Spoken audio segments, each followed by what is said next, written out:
정말 아픔을 당하기 전에는 진짜 하나님의 말씀을 잘 몰랐습니다. 정말 우리가 왜 이 자리에 서 있는지, 왜 애통함으로 하나님 앞에 나아가야 됨을 고난을 통하여 하나님이 말씀해 주셨습니다. 정말 저는 2012년 6월에 대한민국에 정착을 하면서 많은 일들을 겪었습니다. 저는 대한민국이 가나안인 줄 알았습니다. 너무나 많고 많은 아픔들이 북한에서 태어남으로 인해서 또 두만강을 건너 인신매매를 걸쳐서 많은 아픔을 겪으면서 왜 나만 이런 아픔을 겪어야 되는지 정말 불평불만만 했습니다. 그런데 하나님이 아픔을 통해서 보석이 그냥 보석이 되지 않은 것 같이 그 고난을 통해서 연단시켜 주셔서 이 자리까지 세워주셨습니다. 저는 함경북도 샛별군에서 태어나 어녀 일남 중에 넷째 딸로 태어났습니다.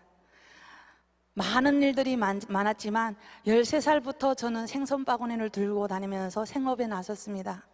누구나 아무로 할 수 없는 그런 일이 아빠는 당원이어서 못하였고 언니들은 청년이었기 때문에 직장에 출근을 하여야 했고 엄마는 아팠기 때문에 가정의 생업을 책임질 수 없었습니다.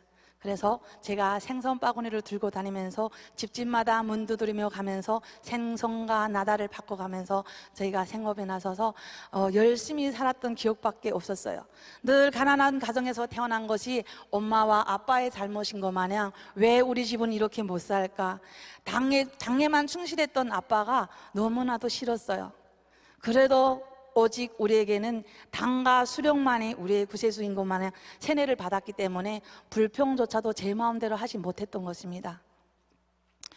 그렇게 생업의 어린 나이부터 나서서 제대로 배우지도 못했고 저한테는 지식에 대한 배경도 없습니다.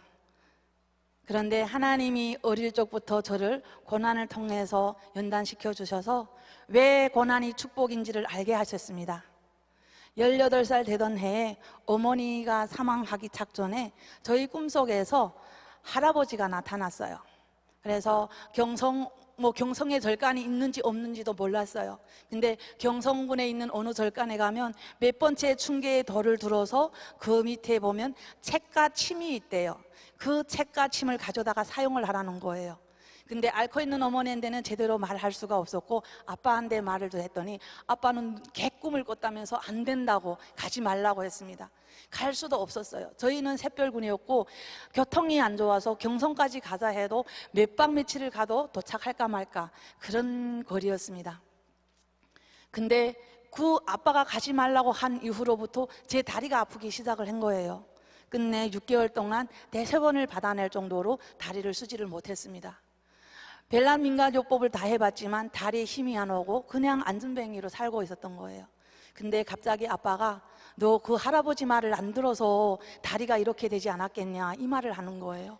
그래서 저는 모르겠다고, 내가 난들 알 수가 없잖아요. 근데 아빠가 그 말을 하고 난 뒤 며칠 뒤에 다리에 힘이 들어오기 시작을 하는 거예요. 다리에 힘이 들어오네? 설 수 있네? 서기 시작을 한 거예요. 근데 다시 할아버지가 제 꿈에 나타난 거예요. 그래서 18살 되던 해에 제가 신내림을 받게 되었습니다. 할아버지가 꿈에서 나타나서 밤 12시면 다음 날에 있을 일들을 다 이야기하는 거예요. 어떤 사람을 만나면 이런 말을 하고 저런 사람을 만나면 저런 말을 하고 꿈에서 이야기들을 다 해주는 거예요. 제일 처음에는 믿지를 않았어요. 내가 그 많고 많은 사람들을 만나면서 꿈에서 할아버지가 저한테 해주는 이야기를 과연 기억할 수 있을까? 근데 진짜 그런 일들이 일어났던 거예요. 북한에서는 간상도 제 마음대로 볼 수가 없었습니다.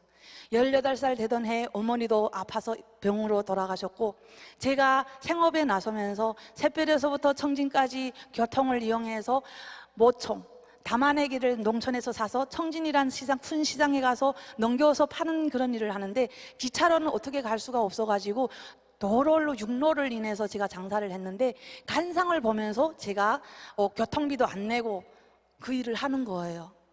재밌었어요.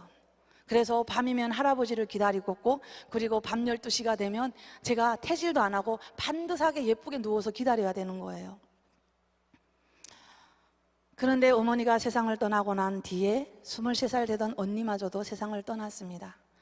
약 한 첩 제대로 써보지 못하고 엄마와 언니의 죽음을 보면서 더 이상 우리 집에서는 죽음의 시체가 나갈 수 없다고 저는 다짐을 하고 더 열심히 살았습니다.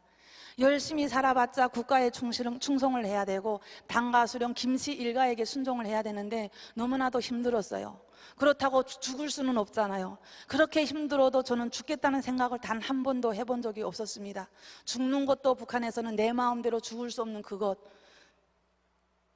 그래서 친구의 숙모를 만나서 그 친구의 숙모가 중국 가서 돈을 보러 갖고 올 수 있다 하기 때문에 그분과 같이 제가 두만강을 건너서 3일 동안 두부 콩밭 김을 매가지고 중국 돈으로 300위안을 보러 갖고 다시 나갔습니다. 그때가 2001년도였습니다. 그 돈을 가지고 다시 장사를 하고 출가간 언니들에게도 나눠주면서 아, 열심히 살아야 되겠구나.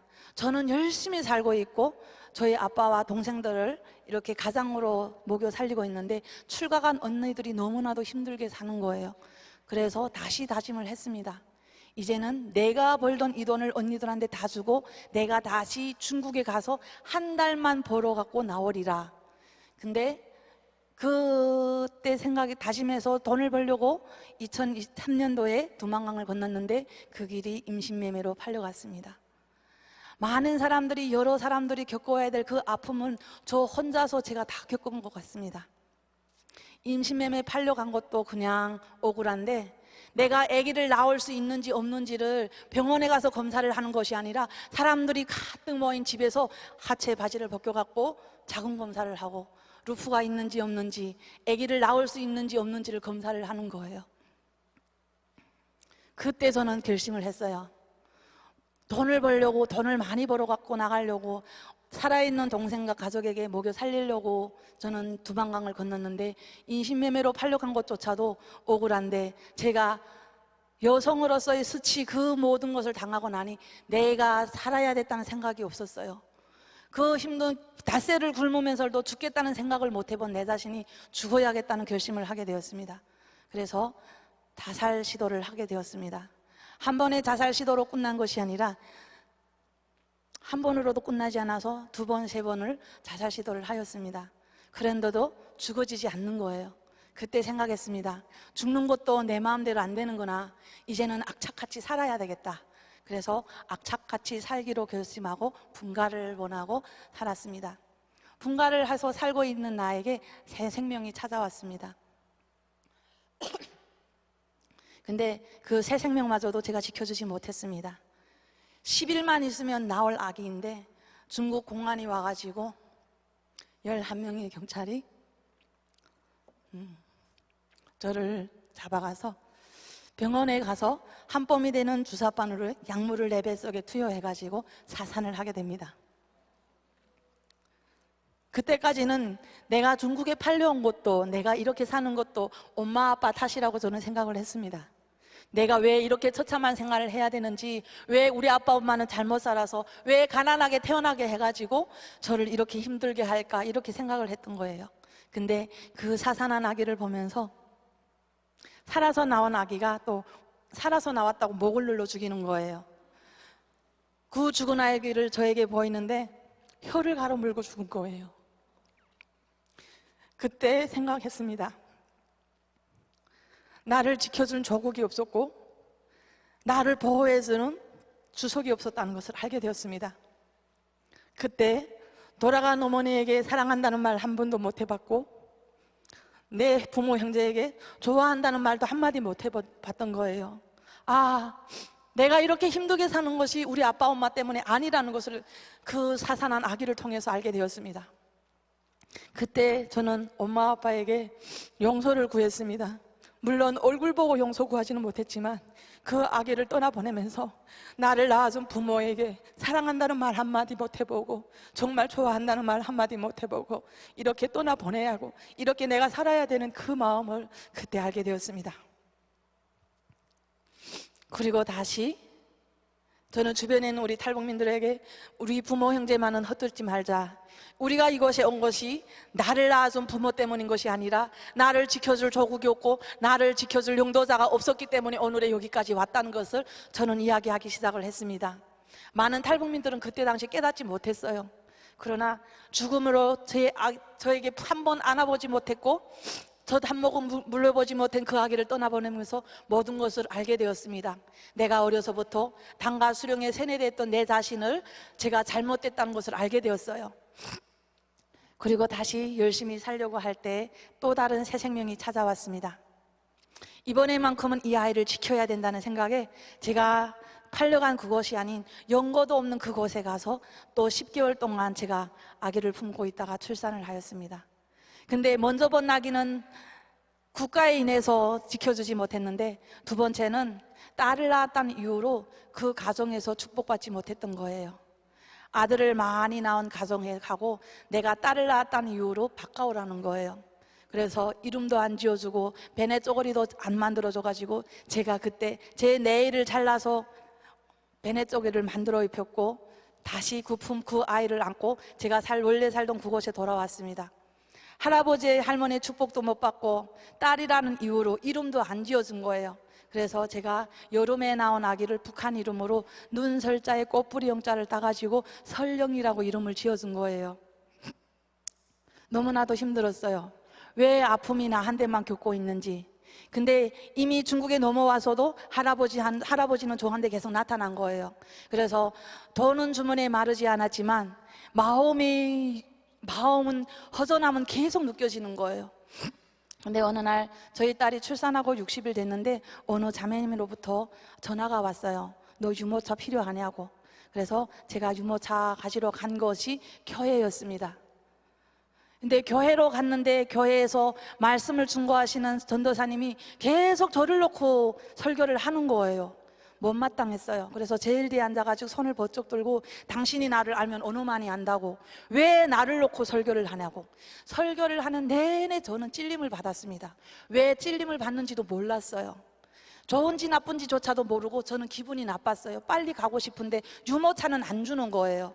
그래서 1부 예배, 2부 예배, 3부 예배까지 다 참석하고 제가 유모차를 받는데, 분명히 저는 교회에 들어올 때 20원이라는 헌금밖에 한 게 없는데 저한테는 유모차 더불어 신생아 아기용품까지 덤으로 준 거예요. 아, 수지 맞았네. 분명히 20원밖에 안 냈는데 유모차와 아기용품까지 줬으니까 아, 오늘은 이득이 되는 일을 했구나 하고 다시는 교회에 안 오리라 저는 마음을 먹었어요.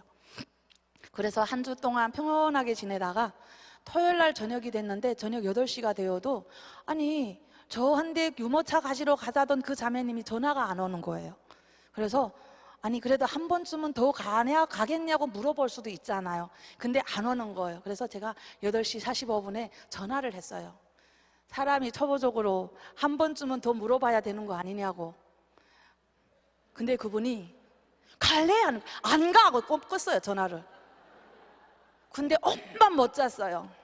어르신들이 밤에 잠을 못 잔다는 그 힘들다는 그 상황을 그때 그날 밤에 제가 겪어봤어요. 잠 한 잠도 안 오고, 제가 2005년 10월 9일 날에 처음으로 교회 갔는데 10월 달이면 밤이 길잖아요. 그 밤이 그렇게 긴 거예요. 새벽 6시에 제가 저희 딸을 얻고 다시 그분의 집에 찾아가가지고 아직도 안 깨나고 뭐 하냐고. 그리고 버스를 타고 가면 3원을 줬어요. 교통비. 가는 것과 오는 걸 교통비가 3원이었어요. 근데 그 3원조차도 받는 것이 자존심이 상해가지고 제가 자전거 타고 50리 길이었는데 제가 자전거를 타고 그분하고 같이 간 거예요. 그래도 저는 머리가 안 아플 줄 알았어요. 또 교회 들어가니까 머리가 아프기 시작했고 전도사님은 또 나를 놓고 내 다시는 안 와. 결심하고 왔는데 결국은 제가 사수를 나간 거예요. 3주 내내 뒤에 앉아서 꼴 보기 싫게 꼴방자 털고 설교를 하면 왜 나를 놓고 하냐고 계속 난리 부르던 내가 제일 앞에 앉아가지고 뭔가가 잘못했는지도 모르고 제가 죄인입니다 하고 제가 고백을 하는 거예요. 근데 머리에서는 너 이게 경찰서 아니야. 뭘 잘못했는데. 그러고 보니까 또 맞잖아요. 근데 입술에서는 내가 잘못했다고 계속 고백이 나오는 거예요. 근데 갑자기 이게 뭔가를 막 토하고 울기 시작하고 뭔가가 몸에서 막 나오기 시작하는데 세숫대야의 가래가 그렇게 많이 터져 나오는 거예요. 이게 뭐지? 2시간 동안 울고 불고 난리를 쳤는데 그렇게 많은 걸 토했는데도 머리가 안 아프고 내 마음이 그렇게 가벼운 거예요. 내 안의 평안을 처음 누려봤어요. 와, 이렇게 평안한 날이 있었을까? 와, 이렇게 평안해? 그때 제가 예수님을 영접했습니다. 네, 감사합니다. 근데 저를 전도했던 분이 너무 웃는 모습이 예쁜 거예요. 그분은 불구하고 살았어요. 팔려가는 사람, 팔하고 다리가 안 썼어요. 그래서 한 팔을 가져다가 놓고, 근데 그런 불구하고 사는데도 너무나도 아름다운 거예요. 근데 내가 같이 사는 남자는 성성한데도 제가 불만 있는 거예요. 야, 늘 그래서 북한에 있었으면 너 같은 거는 애 눈도 안 보고 남자친구로도 선택을 못 받는다고 그렇게 비아냥거리며 살았던 거예요. 근데 하나님을 믿으면 축복이 오고 좋은 일만 생긴대요. 좋잖아요. 그래서 하나님만 믿으면 좋은 일이 생기는구나. 그래서 열심히 하나님을 믿기로 결심을 했습니다. 근데 영적 기도를 받고 집으로 갔는데 걱정이 생겼어요. 매일같이 찾아오는 할아버지가 걱정이 된 거예요. 그래서 다음 날에 커튼을 다 치고 대문을 다 잠그고 못 오게, 사람들이 못 들어오게 하려고서는 다 했는데 일주일 동안 단 한 명도 찾아오는 사람이 없는 거예요. 내 안에서 악의 영은 떠나간 거예요. 하나님을 믿으면 이렇구나. 그래서 하나님을 믿기로 작정을 했습니다. 그래서 토요일 날 되면 계속 경찰에 잡혀갈까 봐 고민. 진짜 경찰이 오면 뭐 돼지굴에도 숨어가고 닭장에도 숨으면 물독에도 빠져가지고 숨어서 살던 인생이 자연히 교회에 가는 거예요. 그래서 토요일 날마다 교회를 가는데 한국 한식을 배워주는 시간이 있고 중보기도라는 시간이 있대요. 그리고 중보기도가 뭐냐 했더니 우리가 북한에 잡혀나가지 않게 해달라고 기도를 한대요. 그럼 나 도망치며 살지 않아도 되겠네. 그래서 중보기도의 자리에 갔는데 방언기도를 하는 자리를 봐서 제가 깜짝 놀랐어요. 무서운 거예요. 내 몸이 다시 추층거리면서 구복으로 들어가면서 머리끼가 막 서기 시작하는 거예요. 저 사람들이 하는 말은 과연 무엇일까? 방언의 은사를 받아야 된대요. 날 보고도 소망하래요. 근데 뭔지도 모르고 어떻게 소망을 해요? 근데 기도할 줄도 모르는 나 자신에게 전도사님이 자매님 사도신경 외우고 주기도 감사 100번 하고 주기도면 하는 것도 기도입니다 해서 제가 40일 동안 감사를 100번을 하면서 기도를 했습니다. 정말 마라톤에도 그렇게까지 목 타 들어가지는 않았을 거예요. 근데 40일 되던 날에 중보기도 자리 갔는데 제가 방문 은사를 받게 된 거예요. 근데 내가 알아듣지 못하는 그런 말. 근데 어떻게 내가 뭐 알아듣는데 하나님하고 1대1로 대화를 할 수 있다고 말할 수 있는 거지? 할아버지도 나한테 이야기했잖아. 그 할아버지가 나한테 가르쳐 줄 수 있는 거잖아. 나는 못 믿겠다고, 안 하겠다고 했어요. 그래서 저는 방언을 끊고 하나님, 진짜 하나님이 나한테 주신 은사라면 저 알아듣게 해달라고 그때부터 다시 기도를 했습니다. 20일 만에 통변의 은사를 주시는 거예요. 이제는 진짜 하나님의 자녀가 되었구나. 이제는 하나님하고 대화할 수 있구나. 그래서 방언 기도를 하면서 진짜 좋은 일만 있네. 근데 부활절 되고 감사절 되고 성탈절 되면 워십과 찬양과 모든 것을 이렇게 공연을 하는데 제가 또 마음이 이렇게 여유롭지 못해가지고 못돼 먹었어요. 남이 하는 거는 다 해야 돼요. 그래서 성탄절 공연을 하는데 제가 8가지를 나가게 된 거예요. 그래서 막강국의 마당새 역할까지 하는데 갑자기 경찰이 들어닥친 거예요. 많고 많은 탈북민들 중에 저를 잡으러 왔대요. 저는 어느 순간에 어떻게 날아 들어갔는지도 모르는데 김치움에 빠져 들어간 거예요. 독하고 독 사이에. 근데 전도사님이 자매님 잡으러 왔어요 하는 거예요. 그럼 어떡해요? 30여 명의 탈북민들이 나 때문에 다 잡혀갈 수는 없고 저는 거기에서 삐져나와가지고 저희 딸을 업고 경찰서로 간 겁니다.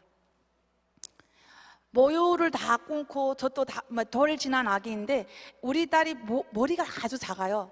그러니까 겉으로 봐서는 돌 지난 아기가 아닌 거예요. 옷을 벗겨가지고 성탄절 날이 얼마 추워요. 그 애를 업고 나갔는데 사모님과 집사님이 와가지고 빨리 젖을 먹이라고 하는 거예요. 젖 끊었는데 빨리 옷을 걷어가지고 먹이래요. 근데 평상시에 안 먹던 젖을 얘가 쪽쪽쪽거리고 빠는 거예요. 근데 경찰이 몇 개월 됐냐고 물어보는 거예요. 갑자기 저는 그냥 내 생일이 생각났어요. 2월달 10개월 됐다고 했어요. 그럼 언제 됐냐고, 생일이 언제? 2월 18일이라고. 그러니까 날짜를 계산하니 딱 10개월인 거예요. 아기가 너무 어리고 그리고 너네 동네에서 신고를 했으니까 그곳에서 살지 말고 떠라. 기적같이 제가 그 경찰서에서 풀려나온 거예요. 근데 교회에 오니까 눈물바다가 터진 거예요. 전도사님은 설교가 설교인지 진짜 울면서리하고 자매님들은 내가 잡혀나간 줄 알고 다 울고불고 난리치는데 제가 갑자기 들어가니까 한화성이 터져 오르는 거예요. 아, 하나님 이렇게도 역사하시는구나. 잡혀나갈 그 순간에도 하나님은 지혜를 주셨고 또 누군가의 중보자를 통해서 다시 살리신 하나님을 체험하게 됐습니다. 근데 성탄절을 다 예배를 끝나고 집에 왔는데 양력설 날에 저희 딸이 고열로 병원에 입원하게 된 거예요. 15일 동안 치료를 다 했는데도 저희 딸은 낫는 기미가 안 보여가지고 병원에서는 마음의 준비를 하세요 하고 저를 태워낸 거예요. 그래서 그 죽은 시체 같은 그 아이를 얻고 제가 간 곳이 교회였습니다. 교회 십자가 밑에 던져버리고 제가 또 맨 바닥에 앉아가지고 울면서 통곡을 했습니다. 하나님, 그때 그 사산한 아기처럼 내 품에 안겨주시지나 말지 왜 나에게 1년 넘게 저한테 주셨다가 이렇게 데려가는 것이 어디 있습니까? 정말 불평불만하면서 무통을 치고 울고 있는데 갑자기 한청소리가 들리는 거예요. 엄마라는 한청소리. 하나님, 저는 한청소리, 엄마라는 소리를 듣고 싶지 않습니다. 내 딸을 주십시오. 근데 갑자기 그 애가 어깨를 툭툭 치면서 엄마 하는 거예요. 저는 깜짝 놀랐어요. 제가 분명히 설령이라고 이름을 지어줬는데 제가 눈을 뜨면서 그 아이를 보면서 은혜야 하게 된 거예요. 아, 하나님이 세상 사람들에게 축복받지 못했던 우리 딸을 하나님이 새롭게 태어나게 하시는구나. 하나님 감사합니다. 그래서 그 아이를 다시 업고 제가 병원에 가서 너희가 고치지 못한 것을 하나님이 고쳐주셨다. 그래서 소아과 원장님도 그 이후로 교회로 나갔다는 소리를 들었습니다.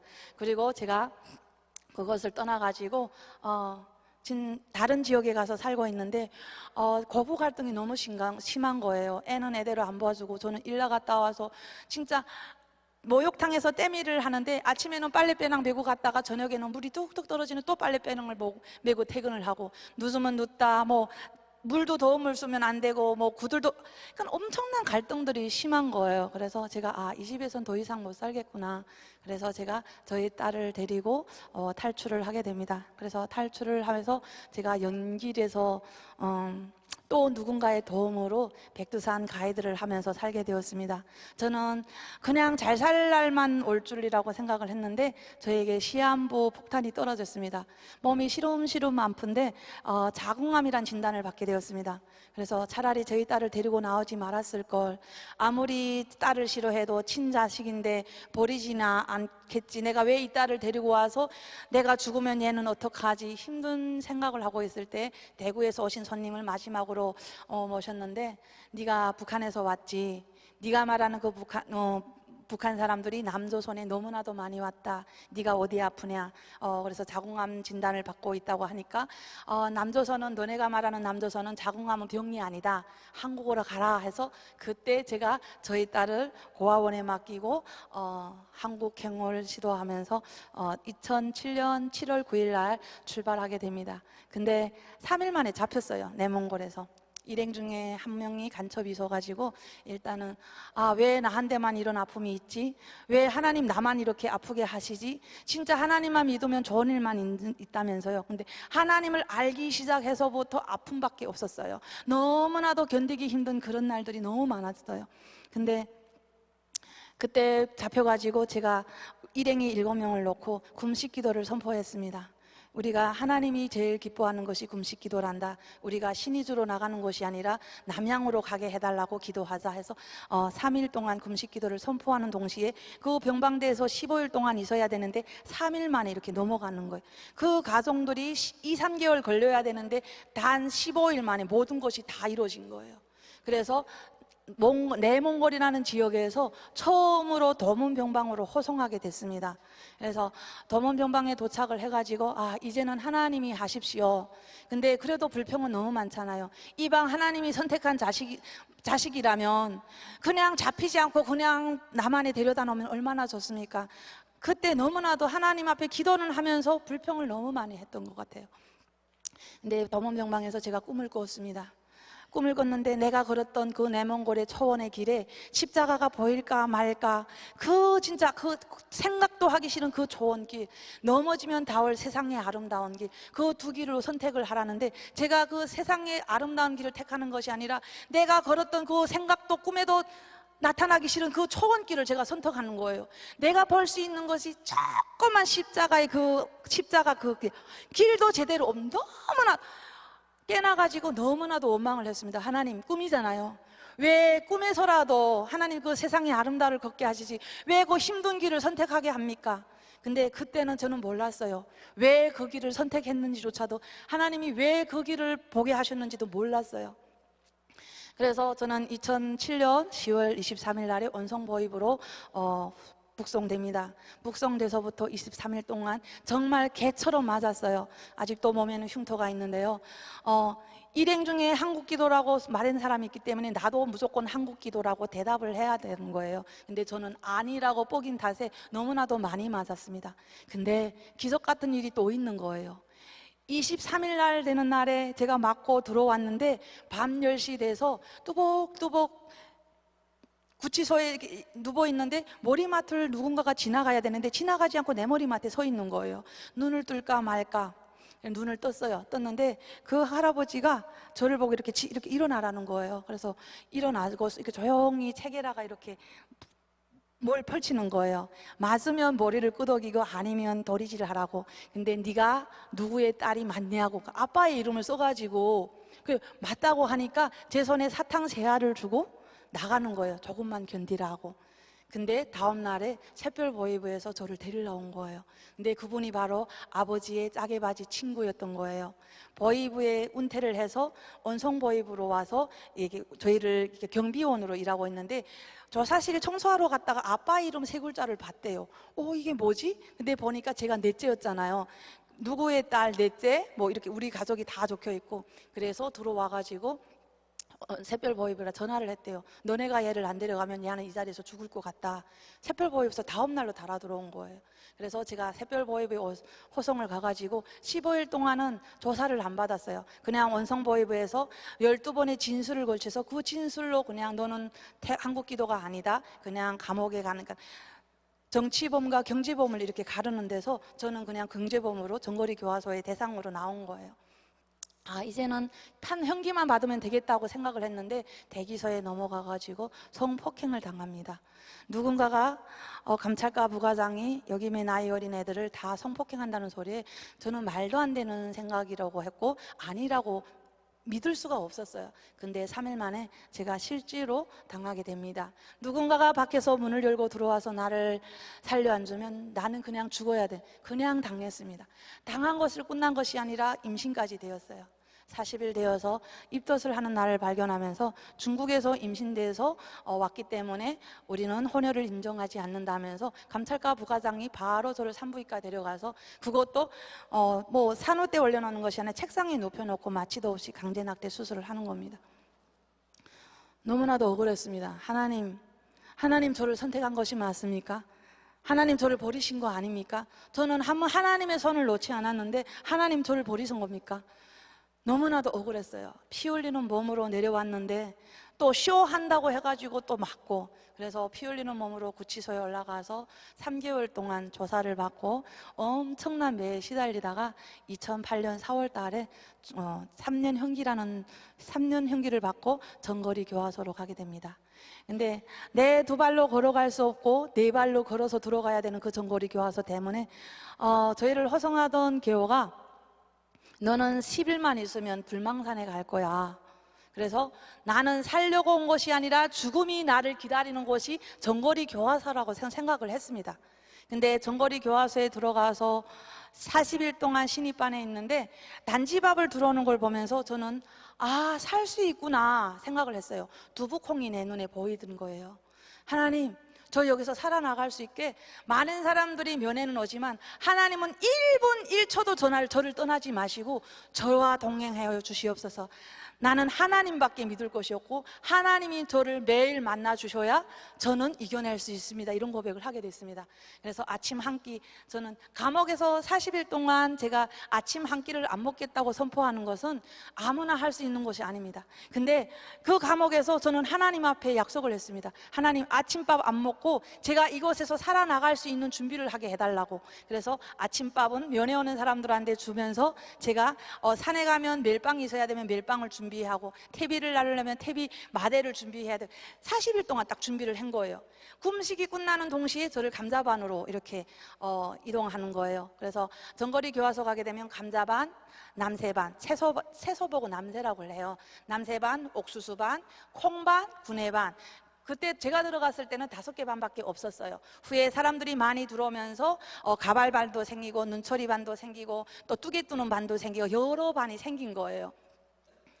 너무나도 힘들었던 것이, 밤에 잠을 제대로 자야 되는데 6, 7평 되는 그 방에 130명, 150명 되는 사람들이 지구재구를 누워서 위에서는 벌레가 뚝뚝 떨어지고 목인데 물리고 빈대인데 물리면서 사람이 사람의 모양으로 살 수 있는 것이 아닌 거예요. 제일 처음에는 죽은 사람 보고도 놀랐어요. 와, 나도 저렇게 죽어야 되는가? 근데 죽음의 시체를 너무 많이 보니까 나도 저렇게 죽겠구나, 죽지 말아야 되겠다. 옆에 사람이 버덕거리다 죽어도 그냥 감정이 없어지고 나는 살아야 된다, 먹어야 되고, 더운 국 들어와도 시켜 먹을 새가 없이 한 그릇 우떡 먹고, 많은 사람들이 진짜 쥐를 잡아먹고, 화장실에 다니는 쥐 잡아먹고, 뱀 보이면 뱀 잡아먹고, 그런 모습을 보면서 제가 하나님한테 제일 먼저 기도했던 것이 있습니다. 하나님, 하나님의 자식이라면 처참하게 살게 하지 않게 해달라고.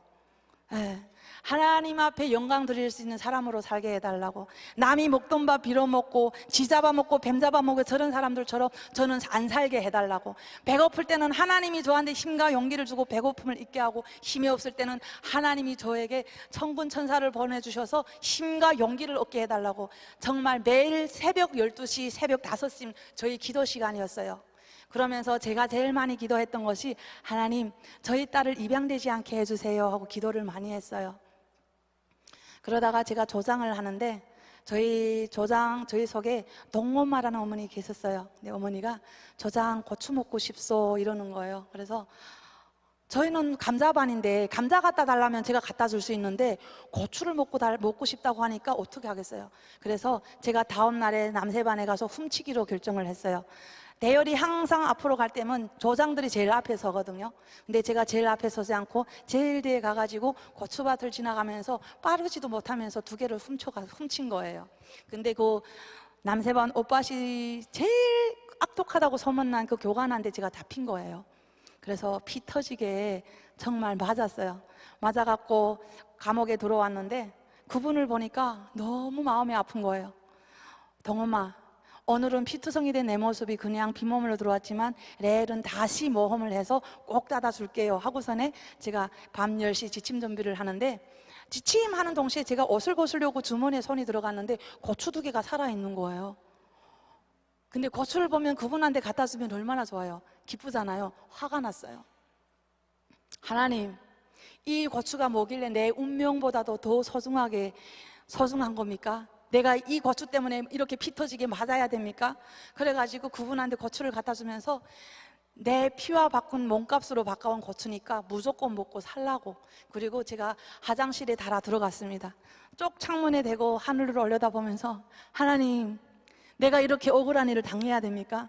하나님, 절 버리시지 않은 거죠? 하나님, 절 기억하고 있는 거죠? 저는 하나님 앞에 제일 먼저 기도할 때면, 하나님, 법인이 알죠? 하나님, 법인이 또 아버지를 찾습니다. 이런 기도를 제가 제일 많이 했던 것 같아요. 근데 갑자기 하나님이 내가 감당할 만한 시험만 주고 네가 감당하지 못할 길은 피할 길을 준다는 음성을 주시는 거예요. 깜짝 놀랐어요. 저는 분명히 하나님한테 눈물 흘리면서 너무 억울하다고, 너무 아프다고 저는 울분을 토하고 있는데 하나님이 저한테 피할 길을 주셨대요. 그러면 뭐, 하나님, 그러면 제가 이곳에 온 것도 하나님의 뜻이 있습니까? 화장실에 그냥 툴썩 앉아가지고 하나님께 기도했습니다. 하나님, 그럼 이 감옥으로 보내신 것도 하나님의 뜻이 있습니까? 하나님의 뜻이 있다면 알게 해달라고. 응답이 없는 거예요. 매일 아침같이 기도하고 일하러 가서도 계속 생각을 하고 있는데 한 주일 돼서 전도라는 마음의 평안을 주시는 거예요. 아, 그래, 전도 하지 뭐. 그래서 저희 주에 제일 장기수들, 형기를 많이 받고 들어온 사람들 한 사람 한 사람 가가지고 전도하기를 시작했습니다. 근데 너무나도 다행인 게 1년 동안 하나님 믿을 때는 성경 구절 말씀이 하나도 없었어요. 저한테는 찬양과 사도신경과 주기도문밖에 없는 거예요. 전도 뭘로 해요? 근데 제가 할 수 있는 그렇게 막 이렇게 아름다운 이런 배경에서 교회 데려가서 제가 영접 기도를 시켜서 전도를 하는 것이 아니라 내 아버지 어머니한테 하소연하는 것처럼 하나님께 하고 예수님 이름으로 기도합니다. 아멘을 해야 된다. 그리고 사도신경과 주기도문을 종이에다가 써가지고 외우게 하고 그 종이도 그냥 버리지 않고 먹게 삼키게 한 거예요. 근데 제가 전도했던 분 중에 한 분이 부부가 다 들어온 거예요. 남편분은 15년 받고 여자분도 10년 이상을 받은 거예요. 기적이 일어날래야 일어날 수 없는 형기인 거예요. 형기 주림도 안 되고 모범수로도 안 되는 거예요. 근데 한 3개월 동안 저희가 못 와서 기도를 하고 있는데 면회가 왔다 해서 이분이 나간 거예요. 나갔다 왔는데 한 짐 지고 들어오는 것이 아니라 빈몸에 들어온 거예요. 왜 빈몸에 왔냐고 했더니 조장! 하고 소리 지르는 거예요. 있지 않소 우리 신랑이 출세했어! 이러는 거예요.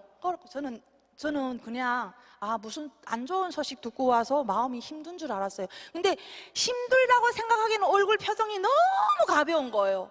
근데 남편이 출소했대요.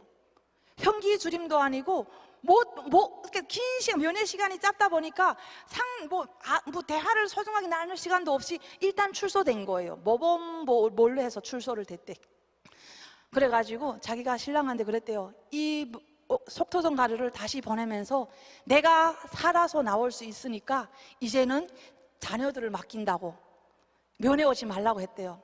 그러면서 진짜 하나님이 있다고 놀라운 기적이라고. 너무 저는 전도라는 것이 이게구나. 하나님이 이곳에 보내신 것이 하나님의 뜻이 있구나. 지옥이라고 생각했던 이것이 하나님이 역사하시는 곳이구나. 그 다음부터 눈빛이 마주치는 사람마다 믿음의 사람들은 다른 거예요. 새벽에 5시에 화장실 들어가서 바지 벗고 앉아서 방언기도 하는데 옆에 있는 자매가 방언기도 하고 있는 거예요. 갑자기 둘이 돌아 앉아가지고 할렐루야를 외치고 하나님을 외치고 너무 놀라운 거예요. 이게 지옥이 아니구나. 내 안에 예수님이 살아계시면 이것이 교회고 하나님의 역사하시는 천국이라는 것을 깨닫게 된 거예요. 그래서 제가 감옥에서 8명을 전도하게 되었습니다. 정말 사람이 약으로도 쓰이지 않는 그곳에서 사람이 시체에서 나오는 구데기 가루를 먹어가면서 살겠다고 버둥거리는 사람, 내 몸의 상처를 그 구데기 가루를 볶아가면서 내 상처에 바르면서 낫게 했던 그 시절, 너무나도 저는 정말 그때 당시는 살고 싶지가 않았어요. 너무나도 힘들었어요. 먹는 것조차도, 잠자는 잠자리마저도, 쥐 보이면 쥐를 잡아먹어야 되고 뱀을 보면 뱀을 잡아먹어야, 처참한 인생들이 너무나도 많은데 그곳에서 하나님의 역사하심이 있다는 것을 알게 된 거예요. 너무나도 불평을 만회했던 내 자신이 하나님 앞에 부끄러웠습니다. 하나님, 이 가정을 통해서 내가 이렇게 강하게 자랄 수 있다는 것을 알게 되었던 거예요. 제일 마감으로 제가 전도를 하는데 여기 한국에 온 자매님이에요. 윤설미 씨라고. 믿을 둥 하면서 안 믿을 것 같고 믿을 것 같으면서 안 믿고 너무나도 힘든 거예요. 근데 만기방에 넘어갔을 때 제가 뒤로 공부를 메고 가면서 그분한테 만날 수 있게 된 거예요. 창문에서 저를 보면서 언니! 하고 저를 찾는 거예요. 기회는 이때다 하고 제가 공부를 재뿌리고 설미 앞에 갔어요. 너무 좋아서 자기는 집일 나가니까 너무 좋아하는 거잖아요. 그래서 너 가다가 나 또 갈 거지, 제가 그런 거예요. 그러니까 안 간다고. 내가 여기서 얼마나 힘들게 고생을 했는데 또 가냐고, 안 간다고 막 이러는 거예요. 너 가다가 잡히게 되면 네가 엄마 아빠한테 하고 싶은 말 다 하던 것처럼 다 말하고 마지막에 꼭 예수님의 이름으로 기도합니다, 아멘을 해라. 그리고 제가 공고를 뿌리치고 왔어요. 언니 나 안 가! 이러고 소리 지르는 거예요. 그러시든지 말든지 분명히 전하는 거는 하나님의 뜻대로 저는 전했고, 받는 사람은 자기의 그 생각과 그 마음으로 받는 거잖아요. 그리고 저는 왔어요. 그래서 저는 감옥을 나오면 더 다른 아름다운 세상이 펼쳐질 줄 알았어요. 그래서 저도 3년 형기 단 한 번의 줄임이 없이 감옥에서 살 수 있는데, 놀라운 것은 도문병방에서 제가 전도했던 자매를 거기서 만난 거예요. 내가 막 우울하게 있을 때 그 자매가 저 옆을 지나가면서 범인아, 너는 웃어야 예쁘다. 웃는 것도 기도다. 갑자기 웃음도 기도라는 그 말에 저는 머리를 뻥 쳤어요. 그래, 웃을 수 없는 곳에서 웃을 수 있다는 게 이게 바로 기도구나. 먼저 된 자가 나중에 되고 나중에 된 자가 먼저 된다는 것을 그 자매를 놓고 저는 또 알게 되었습니다. 정말 내 작은 믿음이 하나님 앞에 내 모든 것을 온전히 드릴 때 하나님이 저를 사용하시고 하나님이 저를 기쁘게 들어쓰시고 하나님이 저와 함께 동행했다는 것을 알게 되었습니다. 그래서 감옥의 문을 열고 나올 때 저는 분명히 네 발을 엎드려서 들어갔는데 건강하게 저는 당당하게 걸어서 나오게 된 겁니다. 그래서 제가 부모 형제를 만나려고 하니까 아빠의 죽음과 큰언니의 죽음과 내 요도당 동생의 죽음, 분명히 식구는 8명이었는데 300만 나사자 중에 5명이 내 식구가 거기에 들어가 있더라고요. 너무나도 힘들었어요. 아프면서도 내 아빠, 내 형제를 만날 수 있는 기쁨으로 살았는데 그것조차도 아닌 거예요. 그래서 살아남아있는 남동생과 둘째 언니에게 복음을 전했습니다. 전하는 것도 저는 할 줄 몰라가지고 이제는 산소에 가지 마라, 추석에 가서 절을 하지 마라, 사도신경과 주기도문을 외우면서 이제는 하나님, 우리 아빠 엄마한테 이야기 못했던 것을 우리 하나님한테 다 고백을 하면서 이제는 하나님을 믿으며 살자. 영적 기도는 못 시켜줬어요. 그때 뭘 할 줄 모르니까. 그리고 제가 다시 6개월 동안 60m, 60m 수직경에 들어가서 석탄을 캐다가 다시 2011년 4월 8일 날에 두만강을 넘었습니다. 두만강을 넘어서 제가 제일 먼저 알고 싶었던 것이 과연 그 화장실에서 저에게 들려주셨던 음성이 하나님의 말씀이 맞을까 아닐까. 그래서 영길교회에 가가지고 제일 먼저 확인했습니다. 고린도전서 10장 13절 말씀이었습니다. 사람이 감당할 시험 밖에는 너희가 당한 것이 없나니 오직 하나님은 미쁘사 너희가 감당하지 못할 시험을 당함을 허락하지 아니하시고 시험 당할 줌에 또한 피할 길을 내사 너희로 능히 감당하게 하시느니라. 너무나도 놀라웠어요. 감옥에서 음성을 주고 또 다른 하나, 내가 너를 지명하였나니 너는 내 딸이라 음성도 들려주시고, 내가 죽겠다고 생각했을 때 하나님은 다시 일으켜서 설 수 있는 힘을 주시고 능력을 주셨던 하나님. 정말 그 3년이라는 세월이 누구는 생각하면 지옥이라고 생각을 했지만 저는 하나님의 역사하심을 다 본 거예요. 분명히 하나님 너무 힘듭니다, 죽겠다고 했는데 음성을 들려주면서 너는 내 딸이라 내가 너를 지명하였다 하고, 하나님이 다시 나를 하나님 앞에, 내가 내 자신을 하나님 앞에 드릴 수 있는 시간을 주신 거잖아요. 근데 하나님은 내가 제일 처음에 하나님 앞에 기도했던 것처럼 1분 1초도 저를 떠나시지 않고 저와 함께 동행하신 거예요. 너무나도 놀라운 기적이잖아요. 지옥이라고 생각하면 얼마나 아파요. 내가 겪었던 아픔을 생각하면 얼마나 힘들어요. 근데 하나님은 그 과정을 통해서 나를 더 단단하게 세워주셨다는 것을 알게 되었습니다. 이 말씀을 확인받고 그때야 저는 내가 자궁암이라는 것이 생각을 난 거예요. 그래서 병원에 갔는데 그 자궁암마저도 없어진 거예요. 그러면 어떡해? 이제는 내 딸을 찾아야 되잖아요. 그래서 딸을 찾으러 갔는데 제가 입양만 되지 않게 해달라고 기도를 했잖아요. 저희 딸이 들어갔는데 누구 말하지 않아도 얘는 법인이 딸이라고 딱 찍어난 거예요. 분명히 2살 때 헤어졌는데 저한테는 그냥 그 어릴 때 14개월 두 돌 되기 전에 그 아기의 얼굴밖에 생각이 안 나는데 7살 된 아기가 5살짜리 애보다도 작지만 누구 말하지 않아도 얘는 법인이 딸인 거예요. 도장을 딱 찍어난 거예요. 그 애를 보면서 너무 많이 눈물을 흘렸습니다. 근데 걔가 저를 외면하더라고요. 단 한마디도 엄마란 소리를 들어보지 못했고 아빠란 소리를 못 들어본 거예요. 내가 너 엄마라고 나타나니까 이렇게 저를 이렇게 피하는 거예요. 근데 10일 같이 있는데 입양하러 온 거예요. 중국동 10만 위안에 입양하라는 거예요. 내가 능력이 없대요. 분명히 내가 능력 없는 거는 맞잖아요. 근데 제가 그랬어요. 내가 능력 없는 거는 맞는데 내 아버지는 능력이 있다고. 나는 이 애를 10만 원 위에 제가 입양하는 것이 아니라 내 딸을 10만 원에 파는 거나 다름없다고. 그래서 저는 안 판다고 했어요. 그래서 그분들은 돌려보내고 제가 저희 딸하고 있는데 나한테도 엄마 있었을까 이러는 거예요. 그때 마음이 너무나도 처음으로 엄마라는 소리를 듣는데 하나님도 이런 마음이었겠다. 내가 아프고 힘들 때 아버지를 찾으면 아빠가 얼마나 좋아하셨을까. 저희 딸한테서 엄마란 말을 듣는데 얼마나 눈물이 나는지요. 그래서 열심히 살기로 생각을 했는데 하나님이 동행하심이 없었다면 내가 오늘 이 자리까지 없었잖아요. 그래서 제가 성경 공부를 하고 목사가 되는 것이 꿈이었어요. 그래서 성경 공부를 시작했는데 맨날 14만 4천 명만 놓고만 공부를 하는 거예요. 아니 말씀은 한 구절도 모르는데 14만 4천 명 놓고 들어본 적은 없거든요. 그래서 제가 예수님이 이 땅에 다시 오신 그날 예수님이 하나님의 우편에 계시다가 저한테 다시 오실 그때로부터 2000년 전부터 오늘에 이르기까지 하나님을 믿는 사람이 14만 4천 명이 안 됩니까? 하니까 너 믿을 거면 믿고 안 믿을 거면 가 이러는 거예요. 그래서 저는 안 믿겠다고 하고 나왔습니다. 그래서 저희 딸을 데리고 새집에서 살고 있는데 마음이 계속 이렇게 아픈 거예요. 그래서 그래도 또 뭔가는 또 그래도 해야지, 포기하지 말아야지 하고 다시 만난 것이 재림 예수가 안상홍이래요. 그래가지고 저 갑자기 안상홍이란 소리에 정신부덕 차려가지고 그 안상홍이 믿을 거면 저기 북한에 있는 내 아버지 어머 죽은 무덤 속에 묻힌 엄마 아빠를 믿겠다. 그래서 제가 그때 말씀은 분명히 한 말씀인데 또 다른 게 뭐가 있구나.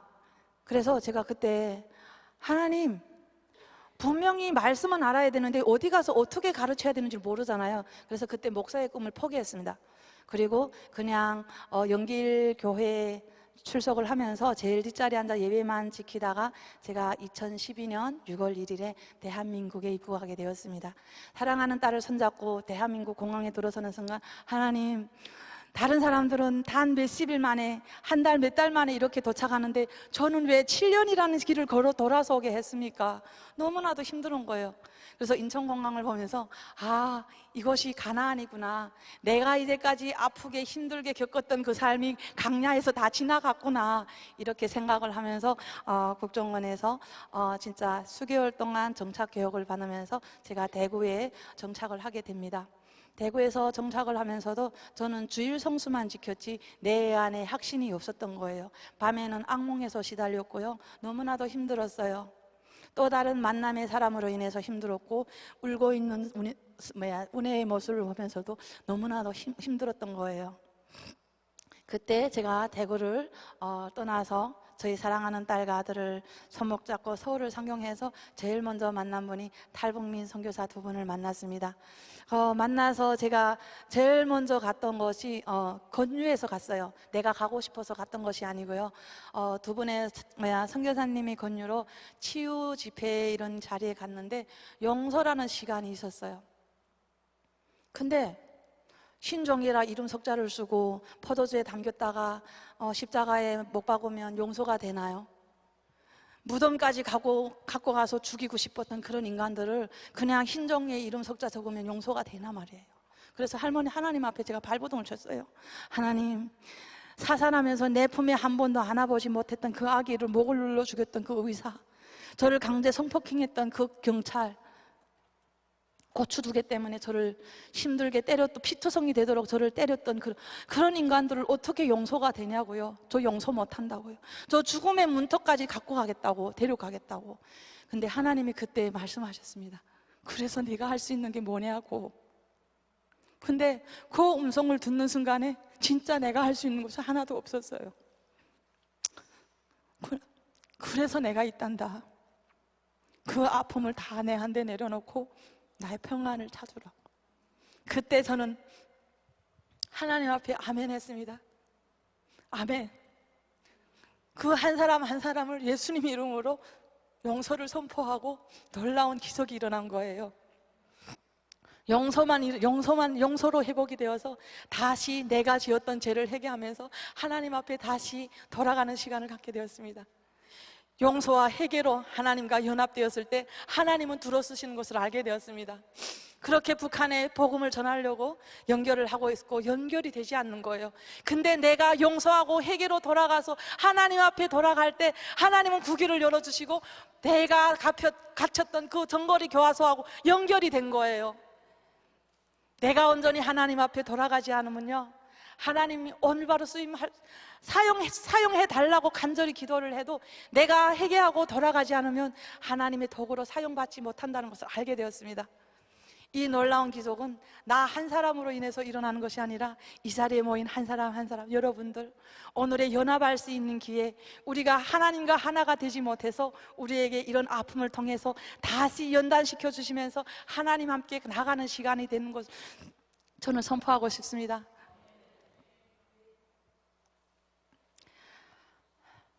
매일 밤을 꿈을 꾸면서 힘들었던 그 삶이 하나님 앞에 다 내려놓고 내가 용서를 선포하고 회개가 하니까 그때 다시 하나님이 네가 도착한 이것이 가나안이 아닌 강야임을 알게 된 거예요. 그때 다시 복음을 들고 북한에 전화로 저희 남동생한테 복음을 전했습니다. 당당하게 전했습니다. 그래서 전화로 영접 기도를 하고 하나님 앞에 쓰임받는 도구로 사용하게 해달라고. 수많은 사람들은 기도를 합니다. 북한을 위해서 기도합니다. 통일이 되면 뭘 갖고 가서 기도를 세우고 싶다고. 근데요, 우리가 먼저 해결해야 될 것은요, 먼저 3만 5천 명의 탈북민들이 먼저 해결을 해야 됩니다. 제일 낮은 자리에서 예수님의 마음으로 우리가 해결을 해야 됩니다. 배고프고 힘들었고 그날에 그들을 떠나서 이곳에서 살고 있는 우리가 진짜 그들에게 잘못했다고 용서하는 회개의 시간이 있어야 됩니다. 그 회개가 없으면요, 우리가 뭘 어떻게 아무리 내 마음과 내 생각 갖고 기도를 해도 하나님은 들어주시지 않을 거예요. 내가 회개해서 온전히 하나님과 연합되어서 제일 낮은 자리에서 교만을 다 내려놓고 하나님 앞에 온전히 내가 죄인입니다, 나를 용서해달라고 내 떠나온 부모 형제에게 용서를 구할 때 하나님은 일하실 것입니다. 남과 북의 통일, 한반도의 통일은 예수 그리스도 안에 있습니다.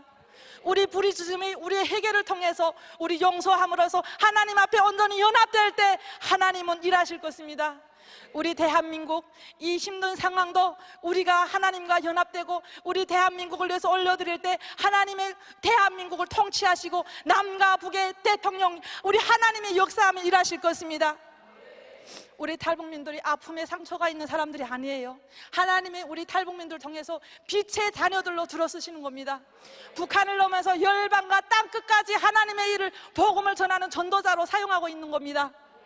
언제까지 우리가 아프다고 징징댈 겁니까?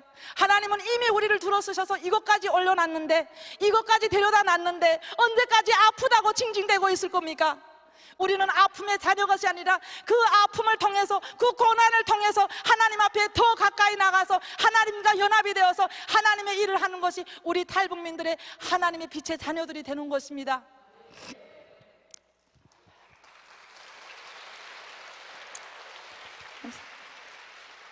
사도행전 1장 8절, 오직 성령이 너희에게 임하시면 너희가 권능을 받고 예루살렘과 온 유대와 사마리아 땅끝까지 이르러 내 증인이 되리라. 아멘. 우리 탈북민은 하나님의 증인이 되는 겁니다. 아픔의 대상이 아닙니다. 탈북민은 아픔과 슬픔을 넘어서 다시 일어나 탈북민을 통해 하나님의 빛을 드러나는 빛의 자녀들로 살고 있습니다. 베드로전서 2장 9절, 그러나 너희는 택하신 족속이요 왕같은 제사장이요 거룩한 나라요 그의 소유된 백성이니 이는 너희를 어두움에서 불러내어 그의 기여한 빛에 들어가게 하신 아름다운 복을 선포하게 하려 하심이니라. 아멘. 그래서 북한을 생각하면 아픔만 있는 것이 아닙니다. 하나님은 단 한순간도 70년 동안 북한을 잊으신 적도 없습니다. 하나님은 사랑하지 않으신 적도 없습니다. 하나님은 늘 그곳에서 일하고 계십니다. 우리 탈북민은 각자가 2,500만 생명을 목에 건 사람들입니다. 탈북민의 목적은 북한을 열고 열방과 사마리아와 땅끝까지 복음을 돌파하는 축복의 자리에 서 있습니다. 오늘의 기도 자리에 나오신 한 분 한 분, 돌파의 자리에 나오신 한 분 한 분들, 정말 우리가 하나님 앞에 온전히, 우리가 진짜 나라와 민족을 위해서 온전히 회개하지 못하고 하나님 앞에 온전히 연합이 되지 못한 죄를 먼저 회개하고 다시 하나님께로 돌아갈 때 하나님은 이 땅을 들어쓰시고 대한민국을 사용하실 것입니다. 그래서 우리는 항상 아버지 앞에 하나님과 나와 아닌 나와 하나님이 항상 연합이 되어서 우리 아버지 앞에 바로 온전히 쓰임받는 빛의 자녀들이 되기를 원합니다. 많은 사람들이 여기에 앉아서 정말 온라인으로도 참석하시는 한 분 한 분들, 우리가 회개하고 나갈 때 하나님은 기뻐하십니다. 회개하지 아니하고 용서하지 아니하고 우리의 내 생각과 내 마음으로 기도할 때 하나님은 분명히 기뻐하시지 않는다는 것을 알게 되었습니다. 그 지옥 같은 세상에서도 웃게 하시고 전도하게 하시고 이것까지 탈출해서 이 자리에 세워주신 하나님, 우리는 빛의 자녀임을 분명히 선포합니다. 그래서 북한을 넘어서 열방과 땅끝까지 우리의 복음을 전하고 우리 한반도에 통치하신 하나님만을 찬양합니다. 무적의 상태는 정말 적이 없을 때, 오직 나를 낮추고 하나님 앞에 돌아갈 때 무적의 상태에서 역사하실 것입니다. 예수님은 사랑하십니다. 우리 모두 한 사람 한 사람 온전히 주님 앞에 연합될 때 하나님은 기뻐하실 것입니다. 감사합니다.